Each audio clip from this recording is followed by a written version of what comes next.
Hello everyone, welcome back to a brand new YouTube video. In today's one, my friends, I'm excited to announce that the weightlifting series are now beginning. Let me know down in the comments what you think about the audio in today's video. I think it has improved, but let me know what you think. Alrighty, so let me just go through the basics of what this whole general idea is.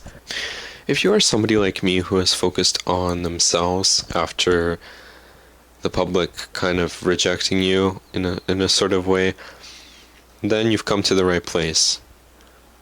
Here I plan to share my experiences while I work out, just to overlay, talk on camera, let you guys know what I've been going through and how this weightlifting series is helping me out in going through these processes. I'll get into the story later in this video. However, I just wanted to say that it doesn't matter if you have professional equipment or if you're just doing it at home. Heck, I'm doing it with a backpack. You can do it anywhere, anytime. All you need is just some free space, some weight, and whatever else you have that will help you. Now, let's get into the basics. First of all, what do you need? Before we get started on this whole weightlifting thing, what are some things that you need? Well, I personally found the best is not only just a free space, but also a mirror that you can look at yourself into just to see how much you have improved. This is a big motivational factor because if you keep working and you don't have a place to see how far you've come, you won't appreciate it, how much it actually brings to you. Now, me personally, after doing it for 3 days, I've gotten really bulky arms, and when I flex, I get the motivation I need to go through the day. And even when people are rude to me, when people don't like to be with me for their own reasons, I embrace that. I'm like, okay, whatever, that's you guys.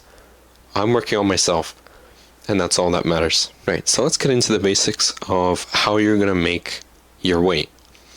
Find an old bag, find an old backpack, find anything that can be like a case for your weight. It can literally be anything, from your blanket cover thing to just a sack of any sorts. What I did, my backpack is really small, but what I did is I took two 2-liter bottles, filled them up with water, put them in there, shoved books, shoved 2 more water bottles in there, boom, you have your weight.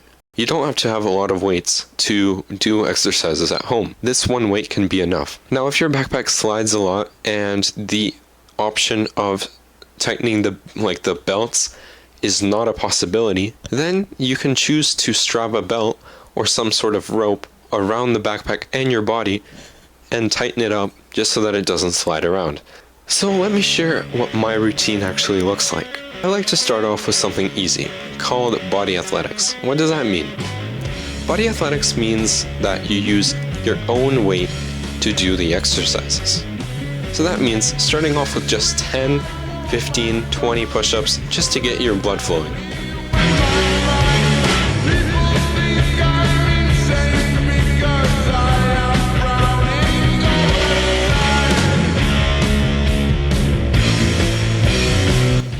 To take a break, you can then stand up, take a couple of sit-ups. You can now continue to the weight. I start off with push-ups. 4 sets of 10 push-ups. I strap it, do 10 push-ups, take a break, 10 push-ups, take a break, 10 push-ups, take a break, 10 push-ups, take a break.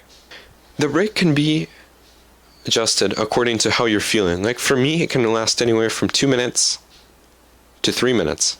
It doesn't matter. What matters is that you actually finish these sets.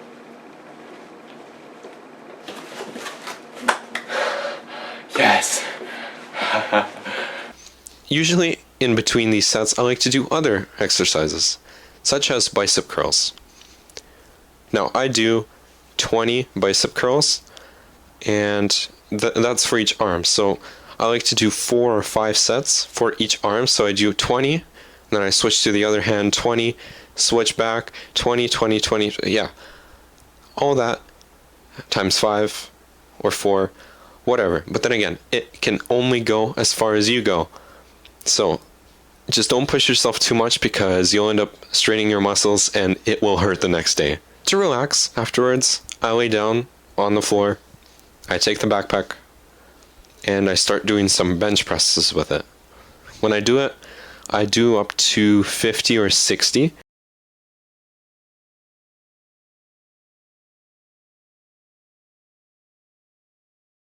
And then I hold it for a minute or two just in the air, just to get that feeling of like the weight, because it can be light, but if you do it 60 times and then you hold it, that can be very good for your muscles to strain them and to make them grow more.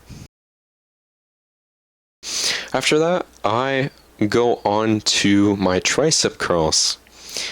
I place the bag behind my head, I grab it with two hands, and I start pulling up like this. Pulling it, pulling it, pulling it. And I do usually 20 reps times 3 sets. So that works really well on my triceps. And then I usually go on a break between my top body just to give myself a little break, since I've already worked on chest, bicep, tricep muscles. I put on the weight again. I do 20 or 25 sit-ups. I do 20 or 25 sit-ups with the weight attached to myself again. Doesn't matter, strapped in or strapped out. I usually do 2 sets of that. I like to finish off with the core. How does it work? I usually do 2 or 3 sets of curls, x25, so 25 curls, and then I do the plank.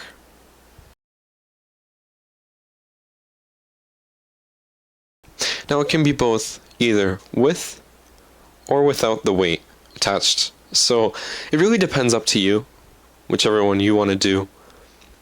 But if you do it the way I do, I like to balance it out a bit, so I can do a plank with it some days, a plank without it some days, just to balance things out. But the more weight you do, the better it can be. But don't push yourself. Please don't. Take it slow. One thing to note here, results are never instant. They will always carry down the line, whether it be a month from now, 2 months from now, a year from now. What matters is your dedication. If you do this type of workout for 2 days and you stop, nothing's gonna change. You gotta keep on doing it, keep on doing it, keep on doing it, and then you'll see change. Alrighty, here are the results from tonight. I certainly don't look that good, especially because I've been sick and I didn't do it for a little bit. However, they're pretty good results. And one thing is, make sure the place that you're doing your flexes in has a dim light from the top. That really outlines your muscles a lot and makes you see them way clearer than in a bright room. Having this little routine at home not only keeps you healthy, but it can also be an entertainment of sorts, or a place to vent your feelings. Let me tell you this. I have been broken up with this summer with a girl that I really liked, but as things usually do, they ended. They end. Things end. Anytime they end. Nothing is forever. I wouldn't say I was frustrated. I felt really betrayed, because not only did I pour in my soul and love into talking to this girl, but I've been cheated on by her. This is a pretty hurtful topic for me. However, I believe I have to share it with you guys. After I said I liked her, we had a beautiful first day. So we had a long distance relationship. She went to her own country, I stayed here where I am, and we just texted, right? We texted. However, after the first day, she just started to ignore me. 20 hours a day of not responding. 20 hours, even though I was sending my text to her in her time zone when I should have been sleeping and she was awake. I sent it to her good morning, how are you, whatever. Yeah, I now realize that was my mistake. Just walking right on her heels, basically seeking attention. That was my mistake. Then one day we had a little argument. she wasn't responding to me. So I made a quick draft and sent it to her saying, hey, I still really like you, whatever, but you're not responding to my text messages. She, like, blew up, basically. Like, she started to accuse me of a lot of stuff, and I was like, whoa, hey, it's just the beginning of summer. How about we don't ruin our relationship right now? We take a step back, and then we come back to this later. And then afterwards, and I quote, I said, let's text each other just to see if we still like each other then. She liked that idea. And so for a week, I didn't send a single message to her. Not even a single one. So I did my own stuff. She did her own stuff. I didn't know how she was. She didn't know how I was. However, just a week after, right, I get a random text from her. I decided to be like her this time, so I waited 12 hours to respond. There was no way I was going to take that shame and respond right away, right? And so 12 hours later, I finally opened the text, and she laid it out on the table. She's like, hey, we're done. Just because you messaged me a lot of times, my feelings have changed, whatever. And I decided to write back a message that has conveyed my feelings perfectly. I said, hey, I also believe it's time we end. From the other times that I've messaged you, from the other times that I've tried to reach out to you, instead of replying to me, you've left me undelivered. You've left me unread. You didn't reply to me. And I felt like I was just running after you throughout this whole course of this quote-unquote relationship. I texted her saying, I felt like this was just a waste of my time, and I don't see us going further with this kind of treatment for the both of us. After some time, I see that she opened the message, and then I get a text from my friend who's from the same country. Now, me and him don't usually text, so I was a little bit puzzled why he would send me a text message. However, it soon became really clear to me. When I opened up my phone, what did I see? Hey there, is what I wanted to see. But no. What I saw was, you are texting my girl. She doesn't like you. Don't text her again. Trying to remember what else he said.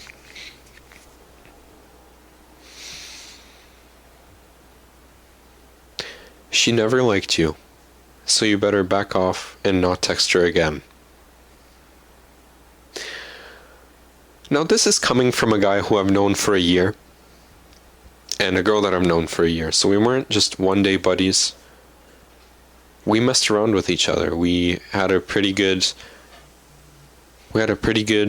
like friend situation going on, and it was truly heartbreaking for me to hear that from her, and then to get slapped with this by her friend. So I've done the only logical thing, just to tell them to f*** off, to go away, and to never message me ever again. I'm shaking just telling this story because it was very impactful on myself. I've had very emotional responses to what happened. However, after this development, after I came back to school, I realized that that guy just didn't come back this year. Didn't come back.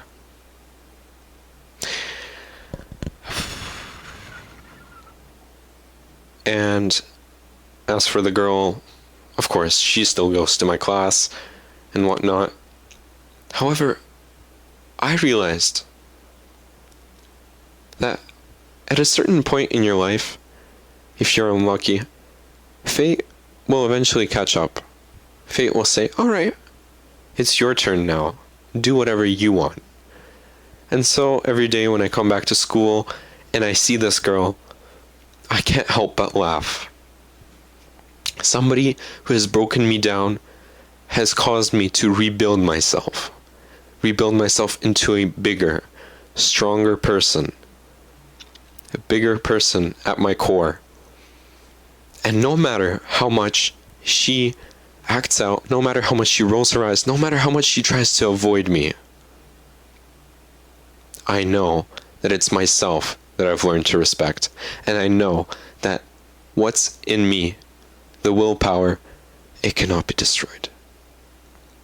This can be interpreted by you guys as well. If you have your own bad experience, if you're having trouble going over this experience, you don't necessarily have to share it with anybody.